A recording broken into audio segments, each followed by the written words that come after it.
I stood there in the vast ballroom of Thornhill Holdings, feeling like an outsider in this opulent setting. I am Gavin Thornhill, 29 years old, just an ordinary electrical maintenance technician, working day in and day out with coils of wire, circuit breakers, and the pungent smell of machine oil. And this place? This was the domain of sleek suits, glasses of red wine sparkling under enormous crystal chandeliers. The party announcing my father, Lawrence Thornhill's retirement, was held in Sacramento, the city he had turned into his own empire.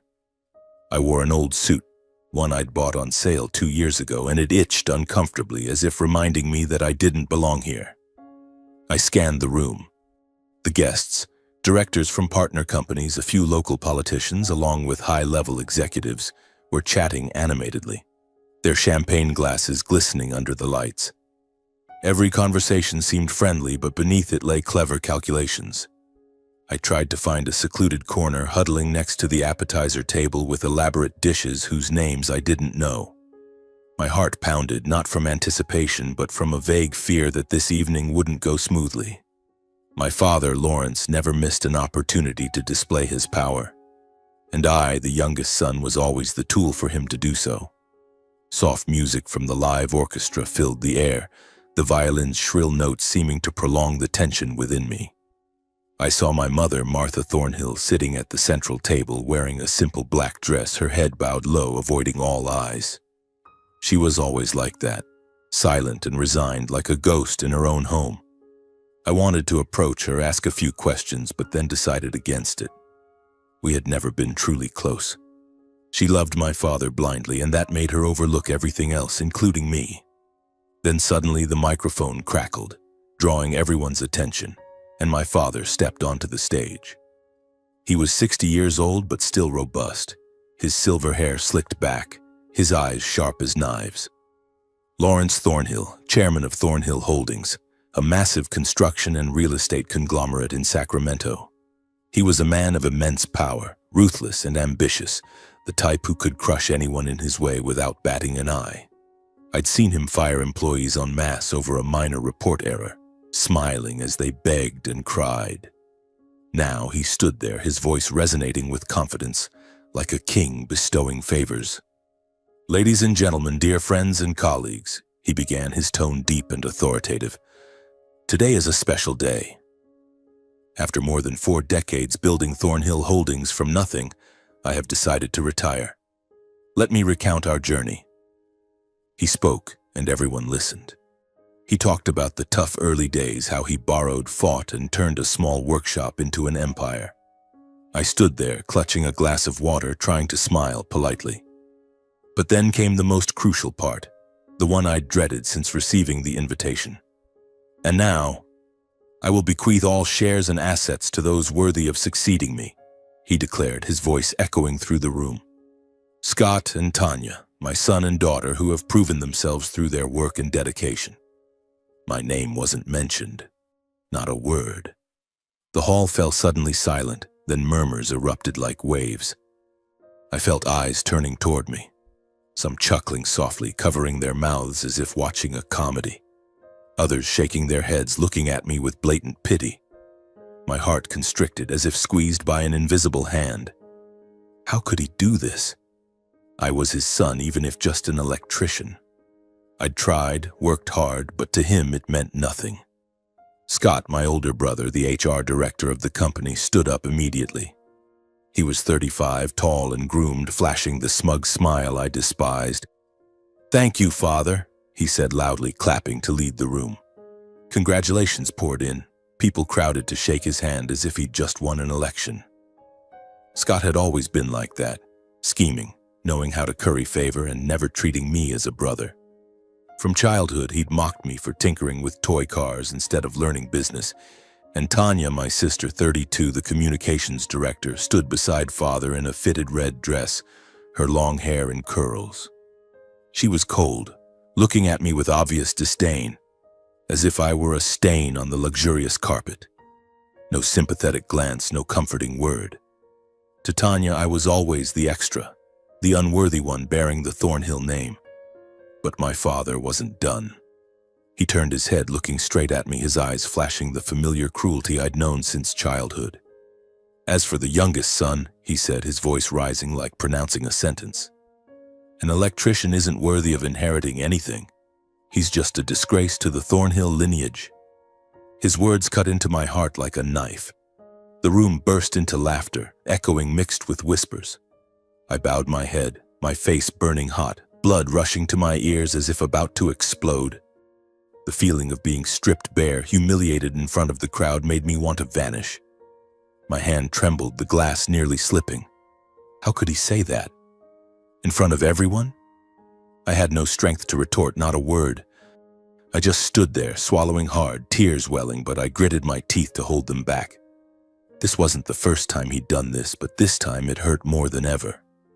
I tried to breathe deeply, but the ballroom air suddenly felt suffocating. People resumed chatting, but sneaky glances still poured toward me. Pity, curiosity, even glee at seeing someone at the bottom. I remembered long nights alone in the garage, fixing broken things to forget the isolation in my family. My father had always seen me as a failure because I chose a different path, the path of manual labor instead of desk-bound power. Now his words echoed like a curse clinging to me. I clenched my fists, trying to stay composed, but inside was a storm. Anger, humiliation, and a vague fear of the future. Could I continue standing here? Or would everything collapse from this moment? Anxiety surged. I looked at my father once more, hoping for a flicker of remorse in his eyes, but saw only arrogance. I was deeply wounded, standing there like a living statue amid the laughter and glittering lights. The party continued, laughter still echoing. But for me, that room was like a crystal cage, where every glance had sharp edges. Those smiles weren't joyful at all, just masks to hide their fear of being seen through. I felt hot breath on the back of my neck, as if the entire hall was whispering about me. Poor kid, a real disgrace. He deserves it. My hands trembled, the glass of water now feeling unbearably heavy, the liquid sloshing and nearly spilling. I wanted to scream, to rush to the stage and ask my father why, but my feet felt nailed to the cold marble floor. Anxiety made my heart pound in my ears. I glanced at my mother once more. She still bowed her head, twisting the hem of her black dress as if trying to make herself invisible. Why didn't she say anything? Why didn't she stand up even once to protect her son? Memories flooded back. Family dinners where she was always silent, serving food to my father and siblings, ignoring me like a ghost. Now that silence was like another knife, deeper than my father's words. Scott was still laughing, his smug smile spreading across his face. He shook hands with one person after another, his voice booming. "Thank you. Thank you, everyone. I won't disappoint, Father." He glanced at me briefly, his eyes gleaming with victory, as if saying, "You've lost, little brother." Tanya stood beside him, her red dress glaring under the lights. She covered her mouth with a soft chuckle, then whispered something to a guest, surely about me. I felt my face burning hot, blood rushing to my ears, the surrounding laughter like a swarm of bees. The ballroom air suddenly became stifling, the scent of expensive perfume mixed with red wine making me dizzy. I thought of Allison, my wife, waiting at home. She would comfort me, hug me, and say everything would be okay. But deep down I was afraid that my father's words would spread, affecting our entire life. Would she still love a disgrace like me? Anxiety surging, I started moving, my feet heavy as I headed toward the back door. I needed to get out of here, needed the night air of Sacramento to breathe, to forget the humiliation gnawing at every fiber of my being. As I turned, I heard hurried footsteps from behind. Someone was running toward me, and then a familiar voice rang out, firm like a hammer strike. "Stop. No one gets to laugh at the boy." The whole room fell silent, the laughter cut off as if choked by someone. I turned my head, my heart racing wildly. It was Uncle Peter. Uncle Peter Thornhill, 55 years old, head of the company's maintenance department, the only uncle with a conscience left in this scheming family. He arrived late, wearing a simple suit, his salt and pepper hair disheveled, his face flushed with anger. He stepped forward, his voice resolute. stopping the crowd that was laughing at me like a flock of crows. "Do you think this is a joke? A person being humiliated in front of so many just because of his job?" he shouted, his eyes sweeping the room, making some guests bow their heads to avoid them. Anxiety making it hard to breathe, I stood still, unable to believe my eyes. Uncle Peter had never intervened publicly like this. He was always quiet, teaching me repairs in the garage, sharing stories about living decently. But now he advanced, standing between me and my father like a protective wall. His gaze was steadfast without a hint of fear, even though I knew he was facing his brother, the powerful boss. "No one has the right to humiliate a person just because of their status," he declared, his voice echoing through the room. "Gavin is your son, Lawrence. He works hard, fixing the things you all use every day without gratitude. He's not a disgrace, he's the real pride." The crowd murmured, a few nodding, but most stayed silent, waiting for my father's reaction. My heart pounded wildly, anxiety mixed with gratitude. Uncle was risking everything for me. Would father fire him on the spot, or would it explode into a huge argument? My father turned back, flashing a scornful smile, his eyes gleaming with hidden anger beneath a veneer of confidence. He stepped down from the stage one step, his voice sarcastic. "Oh, Peter, my dear brother. Still stuck in that lowly position, head of maintenance for years, and now you intervene?" He paused, eyeing Uncle from head to toe, then laughed loudly. "Failures always pity failures." Those words were like a fuse. The room erupted in laughter again, echoing mixed with awkward applause from the sycophants. Scott bowed his head with a soft chuckle, his shoulders shaking as he tried to hold it in. Tanya covered her mouth, her eyes sparkling with delight, whispering to Scott, "Uncle Peter really is a fool." My mother looked up briefly, then bowed her head again, her hand trembling as she held her wine glass. I felt my face burning hot once more, the humiliation doubled. Now not just me, but Uncle was dragged into it too. Anxiety rising high, I wanted to pull Uncle away, to scream that he shouldn't lose his job for me, but the words stuck in my throat. But Uncle Peter remained steadfast, not backing down. He stood there, broad-shouldered, like an old soldier defending the last fortress. "Failure?" he retorted, his voice calm but sharp as a blade.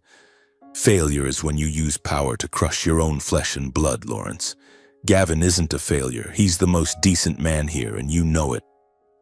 The crowd fell dead silent again, the atmosphere tense enough that I could hear my own heartbeat. A few guests whispered, "He's right," but most still laughed along with my father.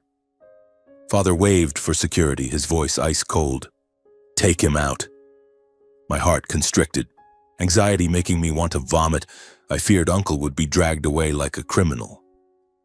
But Uncle ignored it, turning to me, placing a hand on my shoulder, his eyes warm amid the storm. His hand was warm, carrying the familiar scent of machine oil from the days he taught me repairs in the garage by the river. "Nephew, don't let them bring you down," he whispered, nodding slightly like a final encouragement amid that deceitful party. In that moment, I felt a bit of strength return, fleeting though it was, tears streaming down my cheeks. I nodded, my voice breaking. "Thank you, Uncle." Then I turned, walking away, my feet heavy as lead. Behind me were the laughter and awkward applause, my father's loud laugh. "Let's continue the party." I pushed the back door, the night wind of Sacramento rushing in, cool but unable to dispel the unprecedented humiliation. Each step to the parking lot felt like an escape, my mind swirling with images of Uncle standing up for me. Would he be okay? Father wouldn't forgive. He'd fire Uncle, do everything to make him disappear from the company. I sat in my old pickup truck, starting the engine. It roared crisply but couldn't drown out the mocking laughter echoing in my head. The highway was pitch black, headlights flashing past Thornhill Holdings billboards, each one reminding me of the empire I'd been excluded from. I pulled over to the side for a moment, breathing heavily, hands gripping the steering wheel. Tears fell hot. Why, Father? What did I do wrong? Childhood memories flooded back. Times I sat alone in the garage, fixing toy cars while the family dined happily. Uncle Peter was the only one who came to get me, teaching me that value lay in skilled hands. Now he was paying the price for me. The drive home stretched endlessly, though it was only half an hour. I turned on the radio, but the music only irritated me more. I thought of Allison, of our small apartment in the suburbs where she was waiting. We'd married 3 years ago in a simple ceremony without my family. She once said, "You don't need them. You have me." But lately things had changed. She often complained about our tight life, about friends with businessman husbands while I was just an electrician. "I love you, but we need a future," she'd said. My heart constricted, anxiety and fear surging. Would tonight be the final straw? I parked in front of the house, the yellow streetlight illuminating the entrance. The window was lit, meaning she wasn't asleep yet. I took a deep breath, trying to smile, but my face was stiff. Opening the door and stepping in, the smell of pasta lingered, the dish she often cooked. But the atmosphere was strangely silent. "Allison, I'm home," I called, my voice trembling.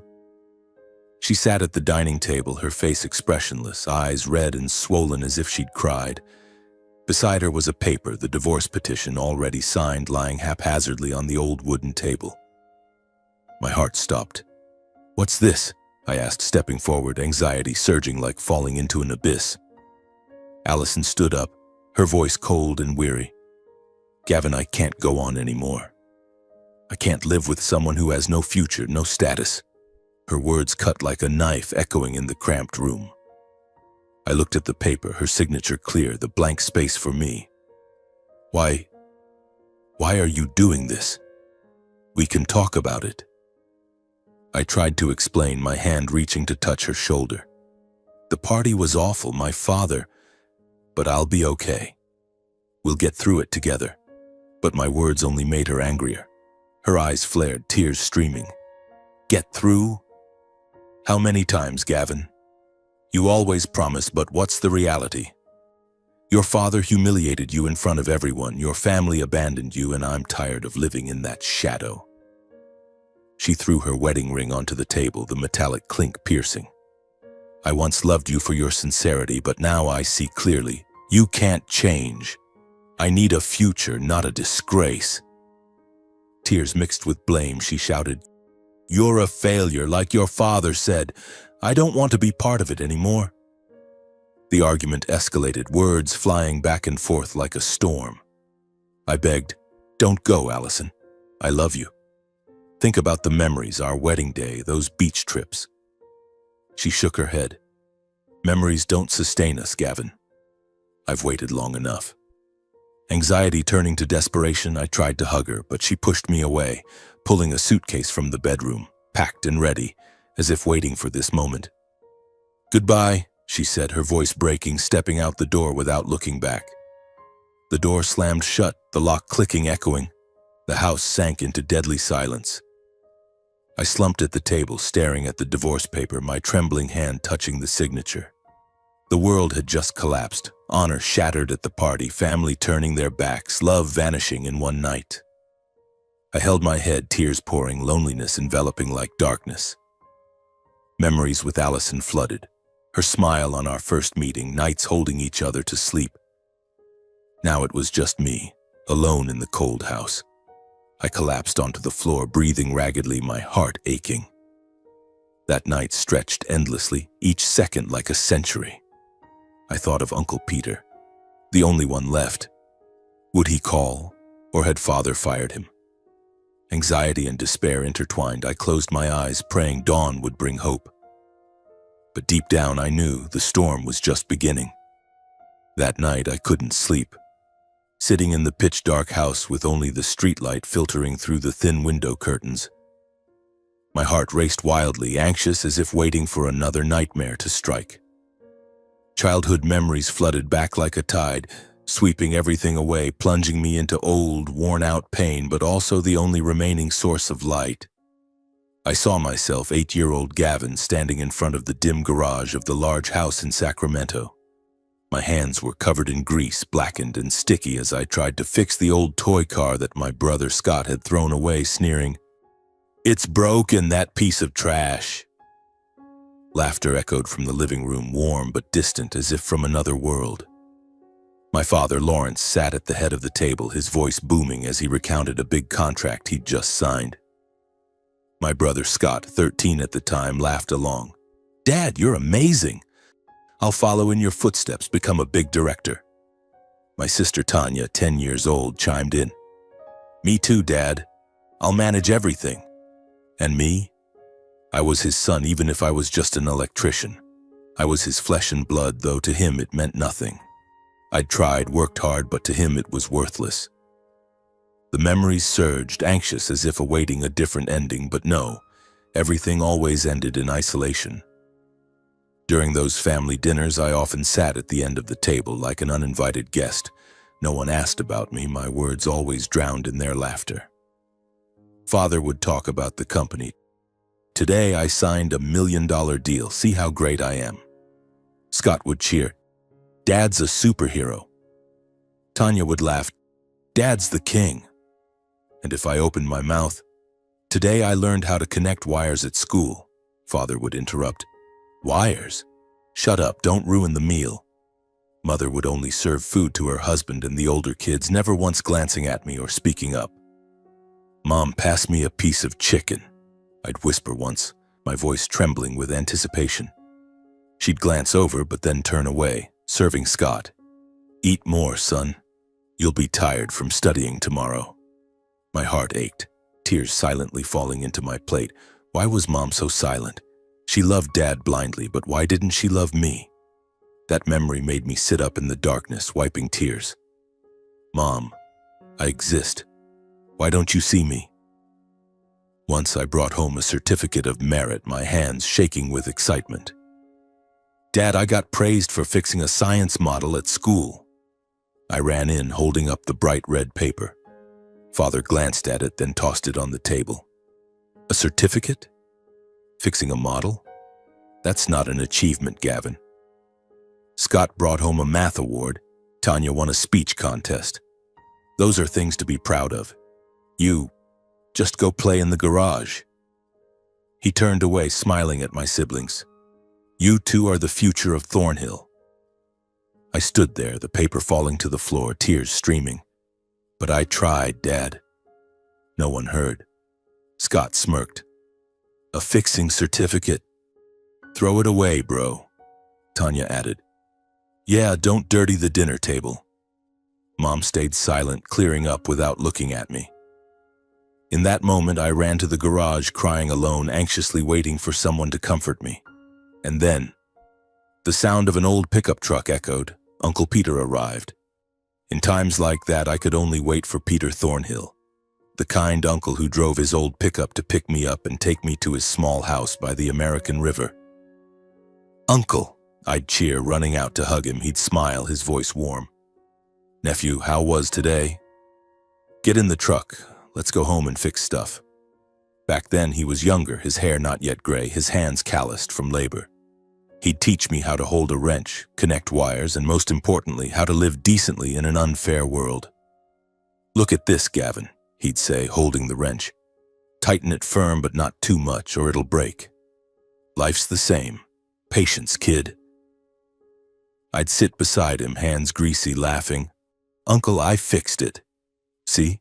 He'd nod. "Great job. You've got golden hands." Those days with Uncle were the rare times I felt like laughing, eating dinner in a peaceful atmosphere. He'd grill simple meat and we'd sit by the river, the cool breeze blowing. "Tell me how things were at home today, kid." I'd tell him, tears falling. "Dad said I don't fit in, Uncle." He'd hug me. "Don't be sad, Gavin. Your dad's busy, but you're special. Real value is in hands that can create, not titles. I'm proud of you." Peter always listened, teaching me patience, how to fix every little detail. "See this screw? Small but important. People are like that. Be kind to everyone, no matter how they treat you." I'd nod, anxiously asking, "Uncle, why aren't you like Dad?" "Why stay in the garage forever?" He'd smile sadly. "I chose this, kid. Power changes people, but I want to live true. You'll do the same. Stay strong." Memories of the small house by the river, the smell of machine oil and Uncle's laughter remain vivid in me, the only light illuminating my forgotten childhood. Now, in this pitch-dark house, I whisper, "Uncle, I miss you. You're like a second father to me." That memory brings a bit of warmth, but also anxiety. Would Uncle be okay after the party? Father won't forgive, he'll make sure of it. I sit up, looking at the clock, 3 in the morning. The night stretches endlessly, memories continuing to flood like an old film reel. I lay there, staring at the mottled ceiling, trying to sleep, but in vain. Every time I closed my eyes, the image of Allison dragging her suitcase out the door resurfaced, her voice echoing, "I'm so disappointed in you, Gavin." Then my father's words from the party. "A disgrace to the family line." My heart pounded wildly, anxious as if awaiting a knock on the door or a phone call bearing bad news. I thought about Uncle Peter. He had stood up for me, declaring to the crowd, "No one has the right to humiliate a person just because of their status." Father certainly wouldn't let it go. He would fire Uncle, do everything to make him disappear from Thornhill Holdings. "Uncle, please be okay," I whispered, my hands clutching the bedsheet tightly. That night I tossed and turned, childhood memories intertwining with present pain, like an endless loop with no escape. Dawn finally peeked through the curtains, but I still lay there, exhausted and empty. The days that followed were hell. I tried to get up, to keep living after the shock of losing everything. Honor trampled at the party, family turning their backs long ago. Love shattered in a single night. Everything felt like a prolonged nightmare. I still went to work, repairing wiring at small construction sites around Sacramento. Hands stained with machine oil, but my mind was always spinning.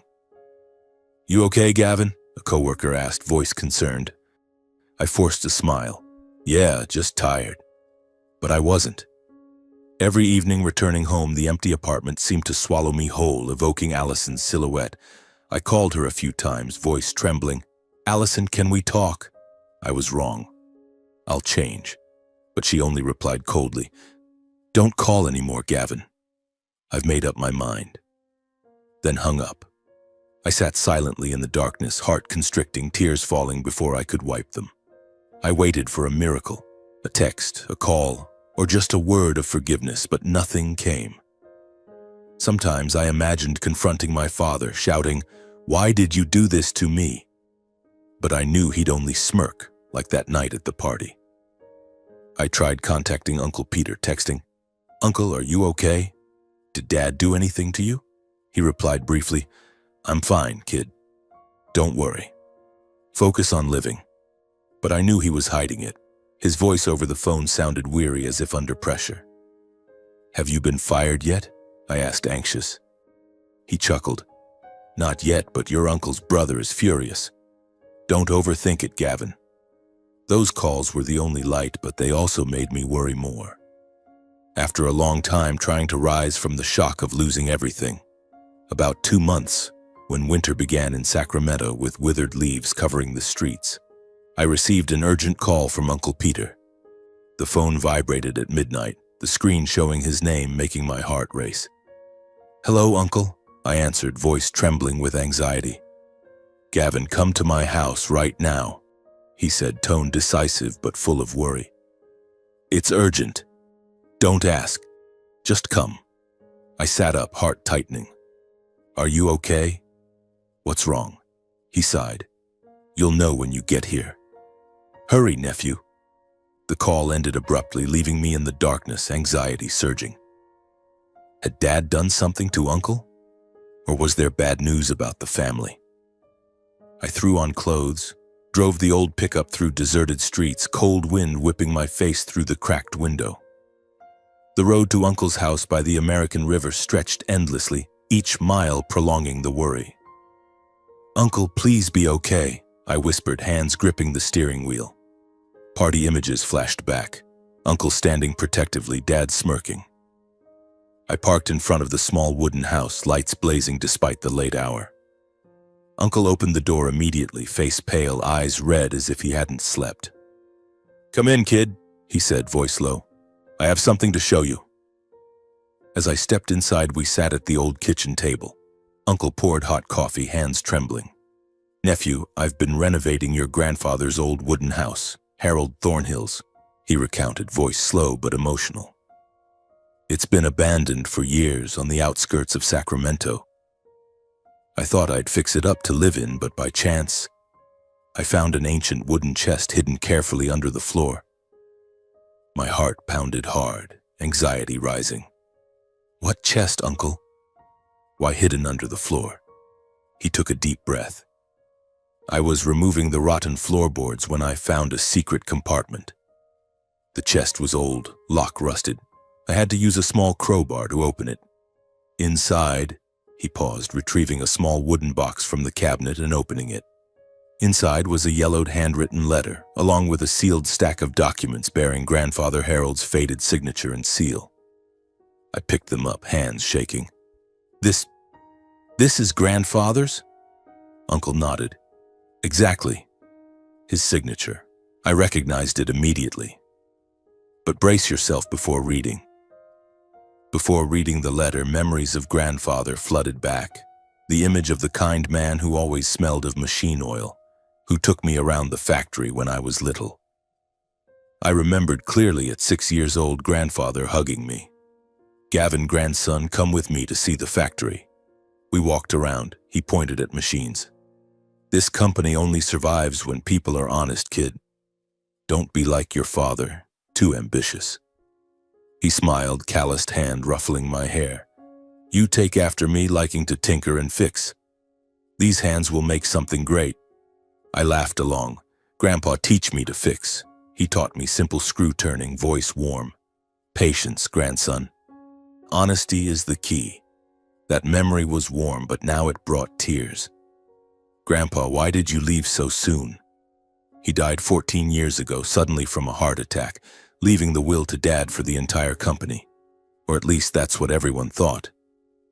Now holding the letter, my heart pounded, anxious as if touching a buried past. I opened the letter. The old paper rustled, Grandfather's handwriting shaky but clear. "To my son Peter and grandson Gavin," it began, startling me. Grandfather wrote to Uncle and me. Harold wrote that he felt his life was threatened and suspected Lawrence, his eldest son, was secretly manipulating the will to seize full control of Thornhill Holdings. "I've noticed Lawrence acting strangely, son," he wrote.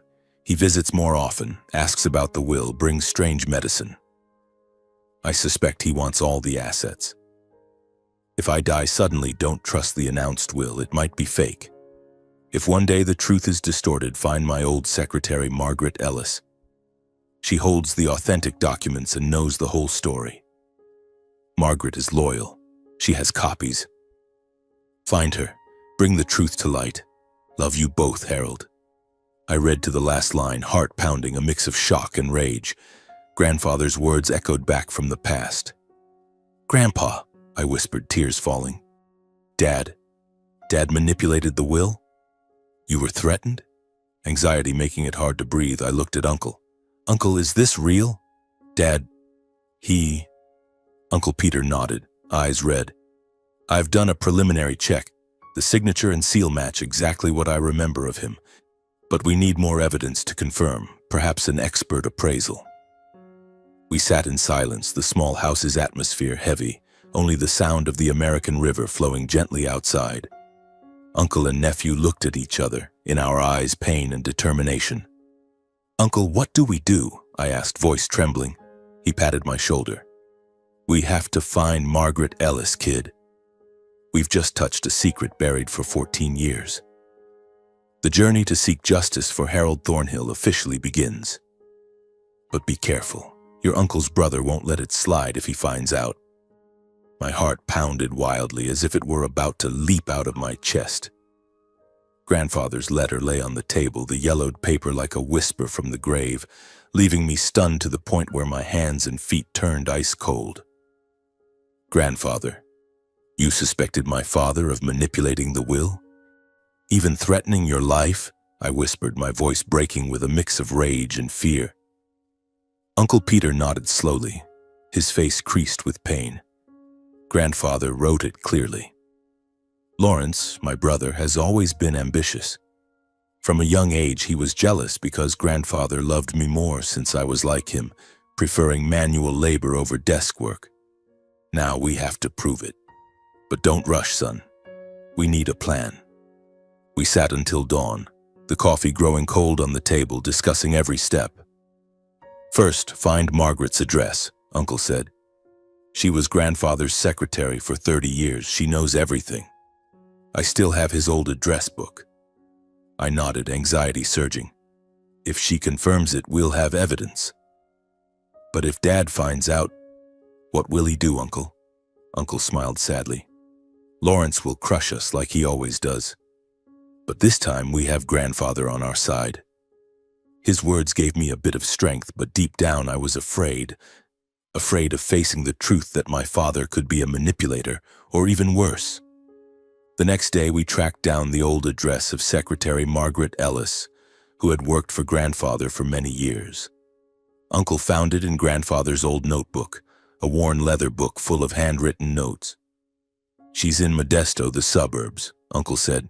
2 hours drive from Sacramento. I tried calling, but the old number's disconnected. We have to go in person, I nodded. Let's go, Uncle. I'll drive. The journey to Modesto was filled with anxiety. The highway winding through withered golden fields under the autumn sun, but my mind spun with questions. Is she still alive? What will she say? What if she refuses? I asked Uncle, hands gripping the steering wheel. He sighed. We have to convince her. And I believe she'll tell the truth. She was very loyal to grandfather, kid. After hours of driving, we pulled up in front of a quaint little house in the suburbs of Modesto.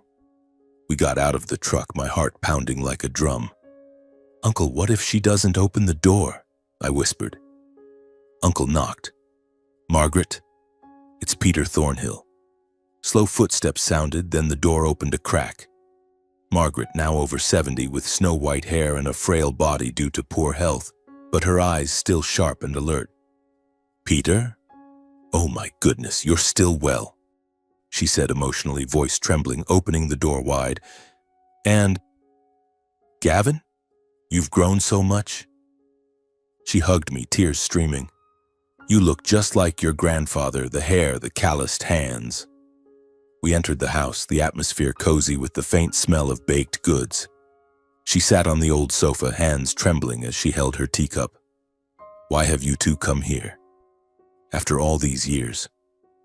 Uncle Peter took out the letter, voice serious. Mrs. Margaret, we found this. It's from Harold. She took the letter, eyes widening, lips stammering, speechless. Margaret, deeply moved, recounted with a trembling, emotional voice. After Harold passed away, Lawrence and the lawyer, Mr. Richard Hale, called me to the office the very next day. They told me to sign a confirmation, saying Harold had voluntarily made a new will before dying. I read it, and my heart nearly stopped.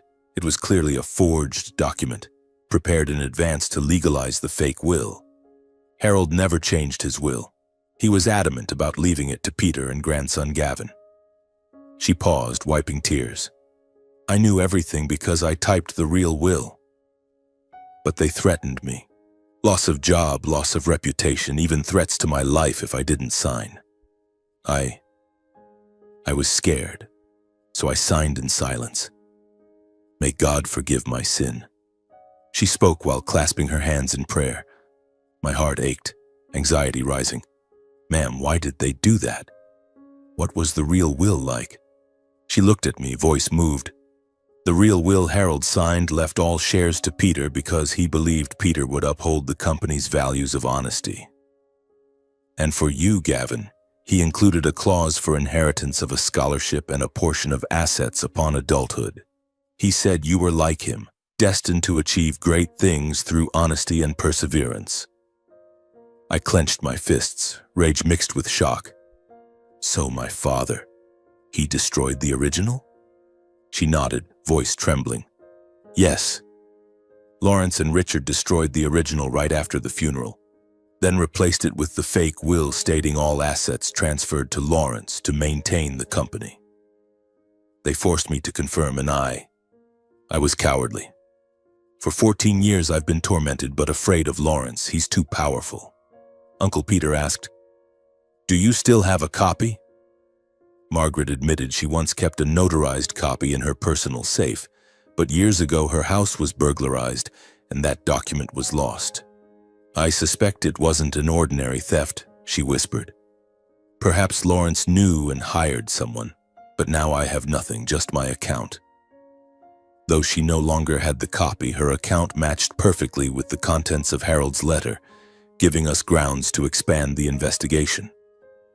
"Thank you, ma'am," I said, voice choked. "You're so brave." She hugged me. "Do it, grandson. For Harold. He deserves to rest in peace." On the way back, uncle and nephew began facing the reality that this fight was not just about finding evidence, but about overturning an entire past concealed by power and money. "Lawrence won't stop," Uncle said, voice low. "He has money, lawyers. We only have the truth." My heart raced. "But we have to continue, Uncle. For Grandfather." Uncle nodded, eyes gazing far toward the American River shimmering under the setting sun. "Yes, nephew. But be careful. He'll sniff it out. We need more evidence. Solid, undeniable." I gripped the steering wheel tightly, anxiety surging like waves. Margaret's words still echoed. "Lawrence threatened me, destroyed the original." And now we were walking into the tiger's den. "I won't let him win," I whispered, voice trembling with rage. Uncle patted my shoulder. "I believe in you. But patience, Gavin. That's what Grandfather taught us."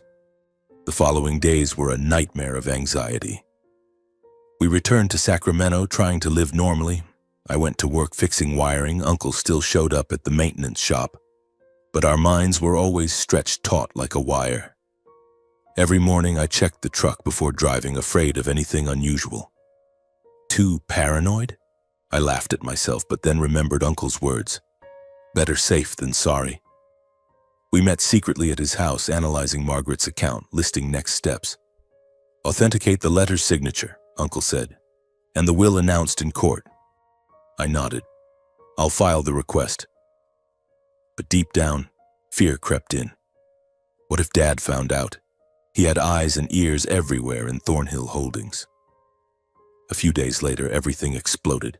Early morning, Uncle called me, voice panicked. "Gavin, come to my house now." I rushed over, heart pounding. Uncle stood at the door, holding an anonymous white envelope, face pale.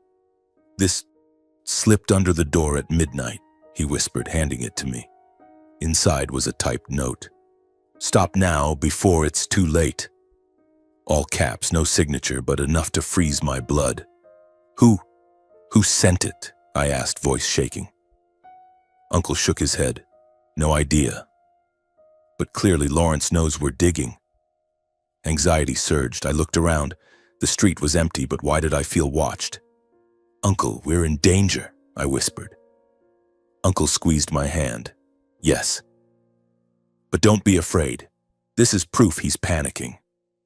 It didn't end there. The next morning I went out to the truck to go to work, the old pickup parked in front of the house, and found the tires flat, windshield shattered, and the paint scratched with crude letters. "Stop." My heart constricted, anxiety choking me.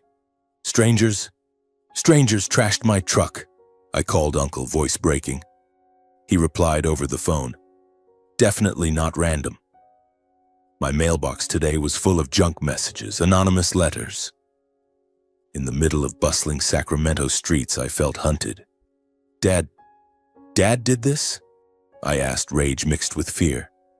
Uncle nodded. "Or hired someone. He knows we met Margaret. He's been watching us," Uncle said. "Since the party, he suspected." I clenched my fists. "I want to confront Dad now, face to face, force him to admit it." But Uncle shook his head, voice firm. "Not yet, Gavin.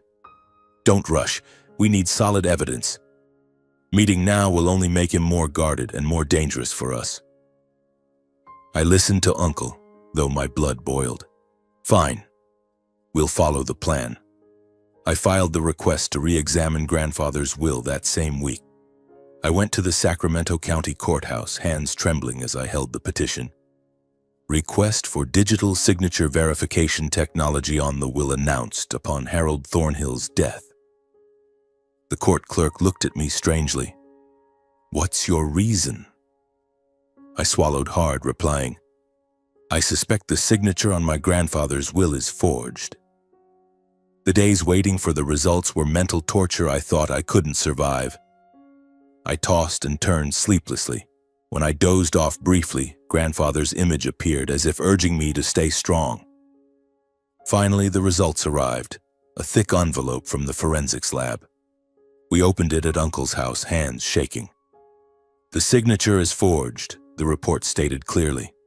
"Copied from an older document, not Harold Thornhill's authentic handwriting. 98% match with simulated sample." I froze, then shouted, "It's fake! The will Dad announced is fake." Uncle hugged me, tears streaming. Grandfather was right. Lawrence manipulated it. This discovery left us stunned but strengthened our belief that we were on the right path. "Now we have scientific proof," Uncle said, "undeniable." Anxiety turned to determination. We pressed on, while reviewing financial records. Uncle secretly obtained from company archives. I checked old bank statements through friend connections. We found a bank statement showing Richard Hale, Lawrence's lawyer, received a large sum right after Harold's funeral. $500,000, Uncle read, voice trembling, transferred from Lawrence's personal account, noted as consulting fees. My heart pounded. Bribery! To destroy the real will? Uncle nodded. Exactly. Richard was his pawn. This discovery was like a bomb. "Do we have enough evidence yet, Uncle?" I asked, anxious. Peter concluded we had sufficient legal grounds to forward the file to the prosecutor. Grandfather's letter, Margaret's testimony, signature verification, bank statement.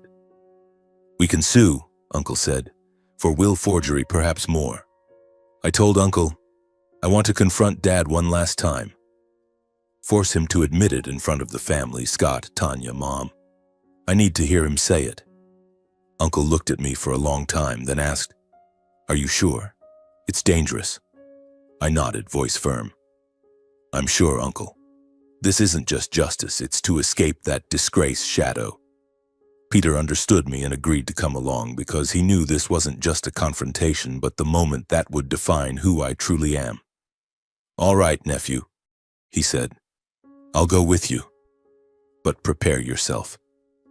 Lawrence won't admit easily. That Saturday arrived faster than I expected. We drove my old pickup truck to the Thornhill Mansion, a massive estate on the outskirts of Sacramento, where I grew up but never felt I belonged. The familiar road lined with towering oaks now made me anxious to the point where my hands gripped the steering wheel tightly, knuckles turning white. "Uncle, I'm so nervous," I whispered. Uncle Peter sat beside me, voice reassuring. "We have the truth on our side, Gavin. Grandfather will protect us." The tall iron gate opened when the guard recognized us, but his eyes were cold, as if saying we weren't welcome here. I drove past him, parking in front of the wide granite steps where perfectly trimmed potted plants stood under the weak afternoon sunlight. I took a deep breath, trying to suppress the trembling inside, and stepped onto the porch. The front door opened, and Lawrence Thornhill stood there. My father, with his familiar arrogance and eyes cold as a blade. He didn't greet us with a warm smile, just stood still like a statue of power. He wore a glossy black suit, silver hair slicked back, a scornful smile on his lips. "Peter, Gavin," he said, voice drawn out with sarcasm without a hint of warmth. "Long time no see. Come in, though I didn't invite you." He didn't shake hands, no greeting, just a disdainful wave as if we were unwanted guests. I swallowed hard, following Uncle into the grand foyer, where the enormous crystal chandelier illuminated expensive paintings on the walls. The scent of luxury perfume mixed with polished wood made me dizzy, evoking memories of those cold family dinners long ago. Scott and Tanya weren't there, perhaps at the office or worse, avoiding us. while my mother sat on a distant sofa, head bowed low, twisting the hem of her simple black dress. She glanced at me briefly, eyes red, but said nothing, as always, choosing silence to avoid conflict. We sat in the vast living room where the glossy walnut table reflected the lights. I placed the document briefcase on the table, hands trembling slightly with anxiety. "Dad," I said, trying to keep my voice steady, "we have something to discuss." Lawrence sat at the head of the table, legs crossed, smug smile still on his lips. "What is it? Begging for a job again, Gavin? Or does Peter want a promotion to head of maintenance?" he mocked, voice echoing in the quiet room. Uncle Peter spoke first, voice calm but firm. "That's not it, brother. This is about Grandfather Harold." Lawrence raised an eyebrow, expression unchanged. "Harold? He died 14 years ago. Why dig up the grave now?" I took a deep breath, pulling the signature verification results from the briefcase and sliding them across the table. "The will you announced is forged," I said, voice trembling with rising rage. "The signature was copied from an old document, not Grandfather's real handwriting." Lawrence picked up the paper, glanced at it quickly, then suddenly burst into laughter. His laugh echoed through the room, cold and full of contempt, making my heart constrict. "Forged? Digital recognition technology," he repeated, voice drawn out with sarcasm. "With money and power, I can make any result disappear. You think that lab is independent? I can buy them all, judges, experts, the press. Thornhill is mine, and nothing will change that." He threw the paper onto the table, scattering it across the marble floor. I froze, rage surging like fire in my chest. "Dad, how can you say that?" I asked, voice breaking with shock. "This is about Grandfather. Your own father. He was harmed, and you know it. We have Margaret's testimony, bank statements to Richard, all proving you manipulated the will." My father stood up, eyes flashing with anger hidden beneath arrogance. He denied every accusation, voice rising and defiant. "Handwritten letter? Margaret's testimony? All fabricated. She's senile. Did you coerce her? And the bank statement to Richard? That's legitimate consulting fees. Do you have proof I bribed him?" "Nothing.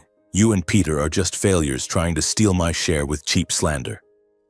Uncle Peter interjected, voice still calm but sharp. "Brother, you know Margaret was loyal to Grandfather. And Richard received $500,000 right after the funeral. That's no coincidence. You destroyed the real will to seize the company." Lawrence laughed louder, the sound booming like thunder. "Coincidence or not, prove it. Remember, no one challenges me and comes out unscathed." He challenged us, stepping closer to me, hot breath on my face. "What do you want, Gavin? Money? A menial job? Or are you still the disgrace seeking revenge for that party? I gave you a chance to live separately, yet you come back to bite." Then he turned away coldly, waving us off like flies. "Get out. Don't come back here." He left us standing there in the room full of arrogance and walked upstairs, his shoes echoing like a final verdict, leaving deadly silence. I stood still, stunned. "Dad." "He feels no remorse," I whispered, voice breaking with pain and disappointment. Uncle Peter gently pulled my arm. "Let's go, Gavin." "He won't admit it. We've tried." We walked out of the mansion, cold wind whipping our faces, carrying the scent of withered autumn leaves. On the way back, the atmosphere in the truck was heavy, only the engine's hum and rain pattering on the windshield. Peter realized this fight was no longer just about inheritance, but a battle between justice and a force that had existed for years. "Your uncle's brother. He didn't just steal the will," Uncle said, voice low with pain. "He built an entire empire on lies and power. We're fighting not just one man, but the whole system he created. Money, connections, and the fear he instills in everyone around him." I gripped the steering wheel tightly, voice trembling with anxiety and rage. "But we have the truth, Uncle." "We have to continue." Uncle nodded, eyes looking out at the rain-streaked window. "Yes, but the cost will be higher than we think. He won't let it slide." In the following days, I plunged in like a madman. I contacted the hospital investigating grandfather's medical records before his death. Hospital staff refused to help. Old records are sealed, only the court can unseal them. But I didn't stop. I searched old employee lists, scoured social media, asked friends who once worked there. Every call, every search made me anxious, heart pounding, palms sweating. Find the nurse who cared for grandfather, Uncle Peter advised. She must know something. Finally, I found Nora Mitchell, the former nurse now retired in a quiet suburb. She cared for grandfather in his final months, Uncle Peter confirmed. I drove to her house alone, heart pounding under heavy rain.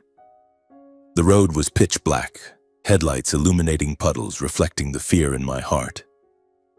Nora's house was a small bungalow, garden flowers wilted in the rain. I knocked, rain dripping from the eaves. She opened the door, face wrinkled, white hair, eyes cloudy with age. "Who is it?" she asked, voice trembling with caution. I introduced myself. "I'm Gavin Thornhill, Harold Thornhill's grandson. I need to ask about my grandfather." She paled, gripping the doorframe tightly. "Harold. All right, come in and we'll talk." We sat in the cramped living room, the faint scent of herbal tea in the air.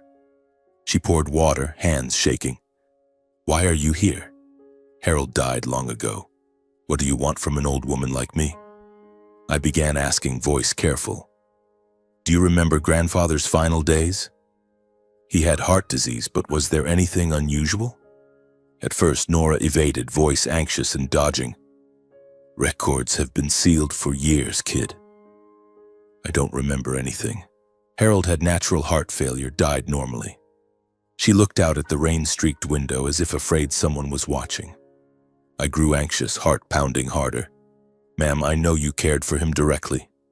Did anyone visit at night? Any strange medicine?" She shook her head vigorously. "No, I don't remember." "Don't ask anymore. I'm old, my memory's faded." But I didn't stop. I pulled grandfather Harold's handwritten letter and Margaret Ellis's testimony from the briefcase, sliding them across the table. "Look at this," I said, voice firm. Grandfather suspected he was harmed. Margaret said Lawrence forced a fake will signing. What do you know about his medicine? I beg you to tell the truth." Her face paled, hands trembling as she held the papers. "Oh, Lord," Harold's handwriting. "Margaret, she told the truth?" She slumped into the chair, tears streaming down her wrinkled face. Finally, she confessed, voice whispering with pain. I didn't want to remember, but I admit I switched the medicine under Lawrence's orders. He often came to the hospital at night when everyone was asleep. He gave me a special vial, instructing me to give only that to Harold because it's better for the heart than hospital medicine." She paused, voice breaking. "I suspected, but he promised worthy compensation, big money, enough to care for my sick daughter. In the following days, Harold weakened visibly, then he died suddenly. I knew I was wrong, but feared losing my job, feared Lawrence's power too much. He said if I stayed silent, everything would be fine." Then Nora retrieved an old bank statement from the cabinet, voice trembling. "Here, $500,000 transferred to my account right after the funeral." He said, "Thanks for excellent care," but I knew it was hush money. I've been tormented for 14 years, begging God for forgiveness. Can you forgive me?" Her confession left me stunned. I understood my father didn't just forge the will, but directly caused grandfather's death. I sat there, the world spinning, tears streaming uncontrollably. Dad killed grandfather," I whispered, voice breaking with shock. The image of Dad smirking at the mansion flashed back, doubling the pain. How could he? For power, for money. Memories of kind grandfather flooded back, making my eyes sting. I bid farewell to Nora and immediately drove to Uncle Peter's house. Upon hearing what I had uncovered from her, Uncle Peter put his arm around my shoulder, voice low and pained. "We have the truth now. It's time for justice to speak." We sat there under the rain outside the window, our determination burning brighter than ever. The following weeks were a whirlwind. We worked tirelessly with the lawyer, Mr. David Lee, a neutral one we hired from San Francisco to avoid any ties to Thornhill. "This is a big case," he said, eyes gleaming. "Will, forgery, bribery, murder, enough to topple an empire." We filed the lawsuit at Sacramento County Court, attaching the full dossier. Grandfather Harold's original letter, signature verification results, Margaret Ellis's testimony, Nora Mitchell's statement, bank statements of transfers to lawyer Richard Hale, and the old medicine vial Nora had kept. Each document was like a bullet, but I was still anxious. What if Dad uses money and power to bribe the judge? Uncle Peter reassured, "We have scientific evidence, toxins in the medicine." Undeniable. The trial against Lawrence Thornhill opened at Sacramento Court 1 month later, drawing attention from media and businesses across the state. On the opening morning, the courtroom was packed. Reporters, business people, Thornhill employees, even politicians. Camera flashes popped incessantly outside. Uncle and I entered in simple black suits, briefcases in hand. Lawrence sat in the defendant's chair, gray suit, face impassive but eyes red. The first time I saw him vulnerable. Scott and Tanya sat behind, faces ashen. The judge, Mrs. Elena Ramirez, renowned for her strictness, banged the gavel. "Court is in session." The prosecutor, Mr. Mark Torres, opened. "Defendant Lawrence Thornhill committed premeditated murder, document forgery, bribery. We will prove he poisoned his own father to seize the company." The courtroom buzzed. Uncle and I submitted the full dossier. Torres presented each item. Harold Thornhill's letter written before death suspecting his eldest son. He read aloud, "I feel my life is threatened." The room fell silent. Next, signature verification. 100% forged. Then Nora's statement. Switched medicine under Lawrence's orders. During the trial, Margaret Ellis was called first. She walked slowly to the stand, white hair leaning on the rail, voice trembling but clear. "I was Harold Thornhill's secretary for 30 years. After the funeral, Lawrence and Richard Hale summoned me to the office. They forced me to sign a confirmation, claiming Harold voluntarily made a new will before dying. But it was forged. I typed the real will, leaving main shares to Peter, a scholarship and assets to Gavin upon adulthood. They threatened job loss, reputation if I didn't sign. I was scared, so I signed silently." She cried, "Harold was kind. He didn't deserve this. I've regretted it for 14 years. The courtroom murmured, flashes popping. My father's defense lawyer, Mr. Victor Kane, countered fiercely. But Margaret stood firm. Next, Nora Mitchell trembled to the witness stand. In a simple gray coat, gripping the rail, voice breaking with fear, "I was Harold Thornhill's night nurse at St. Clair Hospital. Lawrence often came at night unseen. He gave me a special vial instructing, 'Give only this to my father, it's better for the heart than hospital medicine.' I suspected, but he promised worthy compensation. Big money later. I switched the medicine. The next morning, Harold weakened visibly, then died suddenly. She sobbed. After the funeral, $500,000 transferred to my account. He said thanks for excellent care, but I knew it was hush money. I've been tormented, begging God for forgiveness." The courtroom fell dead silent. I clenched my fists. Uncle Peter beside me hugged my shoulder. "Stay calm, son." Meanwhile, my father was pale, gripping his chair, but silent. The defense tried to deny unsubstantiated testimony, old medicine, who proves poison. But the prosecution presented independent lab toxicology results. Cardiac toxin, high dose in Nora's vial. All counter-arguments collapsed. After 3 days of intense arguments, the court declared my father, Lawrence Thornhill, guilty on 3 serious counts: premeditated murder, legal document forgery, witness bribery. The sentence rang out: life imprisonment without parole, confiscation of illicit assets, revocation of inheritance rights for Lawrence and his children. The courtroom erupted in shouts and cheers. Uncle Peter was recognized as Harold's sole legal heir, taking over Thornhill Holdings. As police led Lawrence away, he turned to look at Gavin, eyes a mix of regret and emptiness. "Gavin. Son," he whispered, voice breaking for the first time. I stood still, saying nothing, heart aching but cold. He was handcuffed, walking out of the courtroom, his once powerful figure now diminished.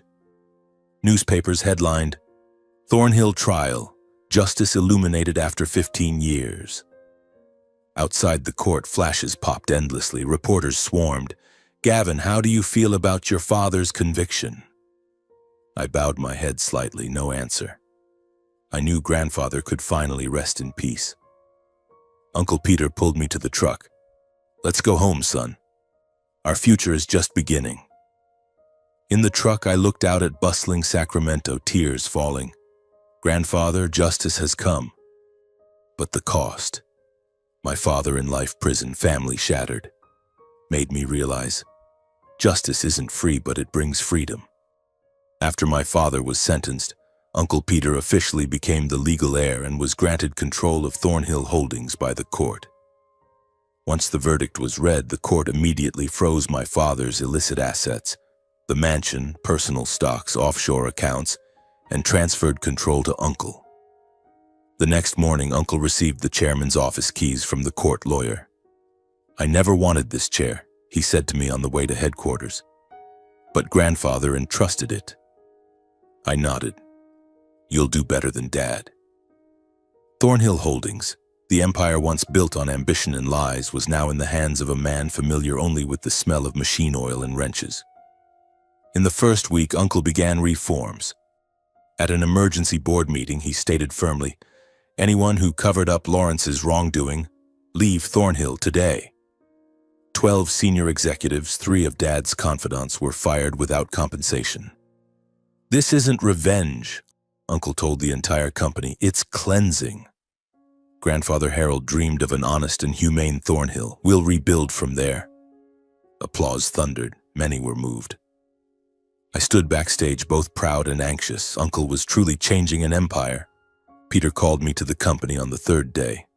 We sat in his new office, an old wooden desk he'd brought from the garage, no luxurious leather chairs. "Gavin," he said, eyes bright, "I need you. Junior manager in strategic development, you'll learn to lead with integrity, not power." I froze. "I'm just an electrician, Uncle." He smiled warmly. "Hands that fix wires can fix a company. Grandfather believed in you." I accepted, heart pounding, from disgrace to manager in months. I adapted quickly, hard-working and humble. First day, in a white shirt, I entered the modern office with the new Thornhill logo. Uncle changed it to a hand holding a wrench, symbolizing labor. Colleagues stared. "Gavin Thornhill, chairman's nephew?" I smiled. "Just a new employee." I learned fast. Strategy meetings, project analysis, proposing green ideas from repair experience. Instead of luxury high-rises, I presented, invest in renewable energy for workers. Uncle nodded. "That's the new Thornhill." Each day under his guidance redeemed the family honor. "I'm no longer a failure," I whispered nightly, looking at calloused hands now holding a pen instead of a wrench. Uncle and I reshaped the company, from operating philosophy, employee treatment, to community activities under the Harold Thornhill Foundation. Uncle changed the slogan, honesty, integrity, humanity. Employee salaries rose 20%, full insurance, no arbitrary firings. "Employees are assets," Uncle said at a press conference. The Harold Fund launched, scholarships for workers' children, free repair skill training. As grandfather taught, Uncle said at the training center ribbon cutting, "Value lies in hands that create."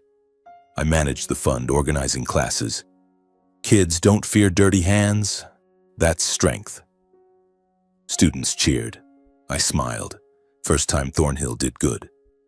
Meanwhile, Scott and Tanya, stripped of inheritance rights and rejecting the new model, voluntarily resigned. They came to Uncle's office privately, faces pale. "Scott, we can't work under this model." Tanya, "Too idealistic, unrealistic." Uncle nodded. "Your choice." They left Sacramento the next week, Scott to Florida for a small firm, Tanya to New York with her husband. Their departure was announced internally. No one was surprised. It was the natural end for those who lived only for self-interest. They chose a different path, Uncle said. We respect it. I held no grudge, only relief. One afternoon, as the sun set red outside the office window, Martha, my mother, visited. She knocked, face aged, eyes weary but regretful. "Gavin," she whispered, voice trembling. I stood. "Mom, come in." She sat, twisting her dress hem. "I'm proud of you. You're strong, not swallowed by the past. I'm sorry for silent, weak years. I was wrong." Tears fell. "I loved your father blindly, overlooked you. Forgive me." I said little, just nodded silently, then walked her to the door. No hate, only the calm of one who had overcome pain. "Take care, Mom," I said. She hugged me one last time. "You're my pride." Back in the office, I looked at Grandfather's old photo on the desk and smiled. For the first time in years, the name Thornhill was no longer a burden, but pride. "Grandfather, we did it," I whispered, looking out the window. Sacramento lighting up, Thornhill Holdings glowing with the new logo. A new life began, not perfect but honest. And that was Grandfather Harold's true legacy. I decided to share my story, not to boast but to inspire. Uncle Peter nodded when I proposed it.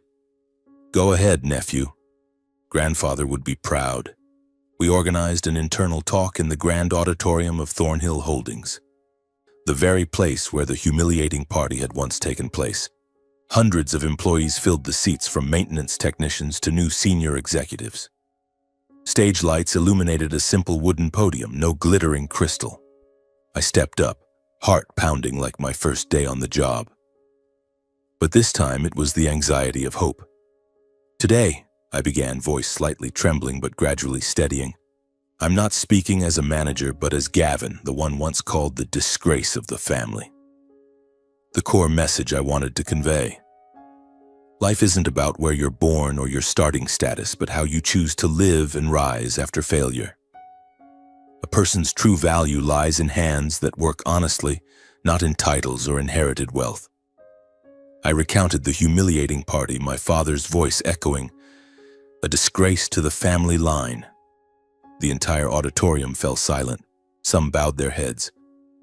At that moment, I just wanted to disappear. But that pain forged me. Don't let criticism define you. Let your actions speak. The lesson I learned most deeply: never let humiliation or others' criticism define you. I detailed, from childhood, Dad called me unlike anyone in the family because I loved fixing toy cars. Scott mocked, "You're just a mechanic." Tanya chimed in, "Rich kid playing dirty." Mom stayed silent. Those words cut like knives, making me withdraw. But now I understand, they spoke of their own fears, not me. I once bowed my head at the party, face burning, unable to retort. But that moment taught me. Humiliation is only strong if you let it be. Stand up, as Uncle Peter did, standing in front of me, declaring, "No one has the right to humiliate a person just because of their status." I paused, looking around. Some employees wiped tears. This lesson is for anyone ever looked down upon for manual work, for not being wealthy, for not being worthy. Don't let them define you. You are worthy because you are honest, because you try. In closing, I wanted to send a message to everyone. Learn to listen and uplift those around you, no matter their position. If you see someone being humiliated, be the first to stand up, as my uncle did. In the new Thornhill, we treat everyone fairly, from security guards to directors. Listen to the janitors, the technicians, they are the heart of the company. And if you're at rock bottom, remember, your hands can fix anything, from a broken car to a shattered life.